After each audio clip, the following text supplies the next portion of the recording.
Great, well welcome back to our video highlight sessions here. This is ETS Day 3. I have the great opportunity to be here with Bud Vos. My name is H.T. Chiselle with Advanced Energy Group. I'm here with Bud Vos, CEO of Enbala. Looking forward to this opportunity, Bud, to talk about how you see this market transformation happen.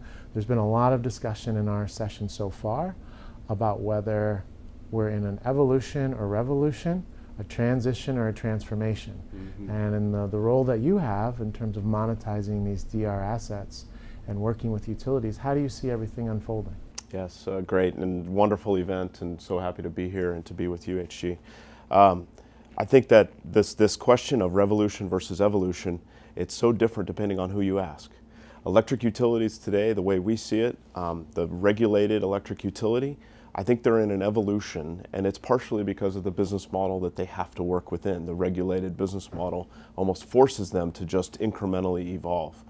But then we have the unregulated energy utilities, energy retailers, energy service providers, even commodity players. I think they're looking at this more as a revolution, where they're looking to deploy distributed energy assets, digitize them, bring them into markets, and then revolutionize the way that the electric power system is actually controlled and operated.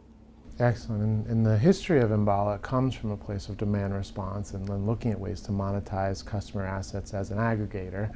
And we were just discussing how you've made a transition to being more of a software platform. Can you talk about that strategic decision and the impact it's had? Yeah, absolutely. Enbala has some of the best technology for being able to do fast control of distributed energy assets and truly optimize those assets for grid services. I think the challenge was that if you went into the broad marketplace with large commercial and industrial customers or even large energy consumers, they don't really know who Enbala was. Enbala was a brand that wasn't well known, like a Honeywell, a Johnson Controls, or a Constellation Energy, or frankly folks like Enernoc and Converge, predecessor company that I came from. And so Enbala made a strategic decision about 3 years ago to pivot the company towards being a software technology platform provider as opposed to being an aggregator directly. Largely that's been very successful. We've landed a number of energy retail companies operating in 4 wholesale markets here in North America. We're continuing to expand to large retailers and energy utilities in Europe, and we continue to work with a lot of regulated utilities here in the US as well. Excellent.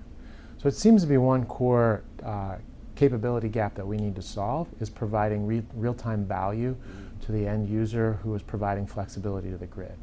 Often that has to go through a series of intermediaries, some of which you decide not to be in anymore. That's right. How do we break through those barriers to create a fast response, powerful value stack back to the customer who needs to make the investment in the DER?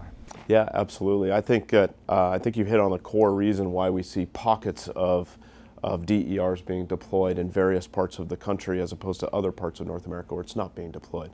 And it really goes to the rate structure.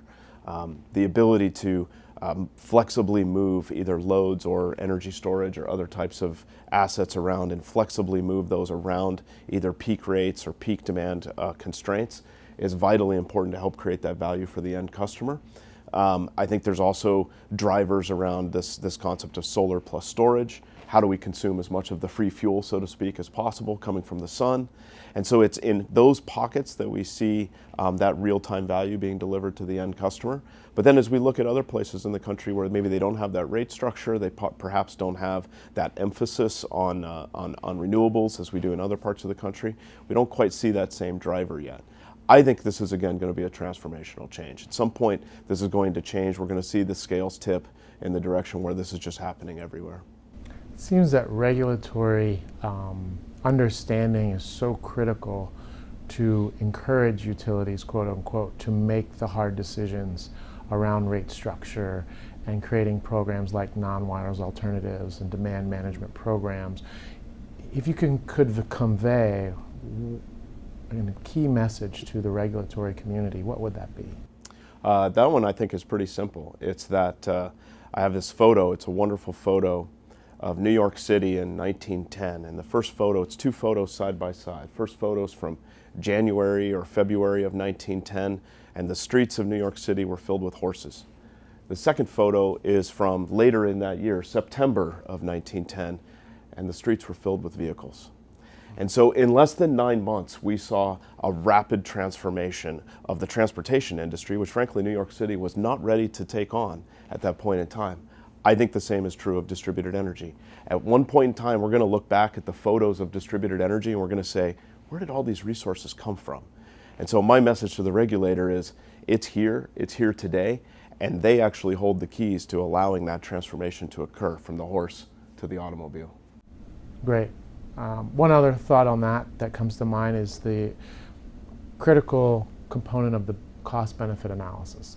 If you look at the way New York Public Service Commission has mandated that the utilities, before they do any more infrastructure spend, come back with a benefit cost analysis of doing it themselves or reaching out to the end consumer to invest in DERs, do it at potentially cheaper, and postpone the need to do it at the cost that they would do. Right.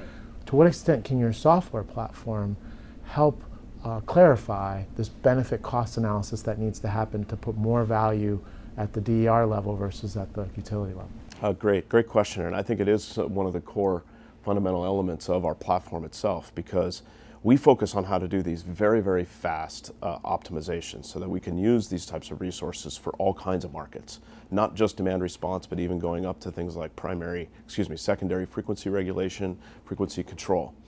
So by being able to tap an asset and then the flexibility within those assets more than just a couple of hours out of the year and truly using it on an ongoing basis 24/7, 365, we can tap values that other entities simply can't with their software. Excellent. Well, thanks so much, Bud, for having you join us, and I welcome and appreciate your leadership here at ETS. Great, thank you. Thank you so much. Thank you. Appreciate it. Yeah.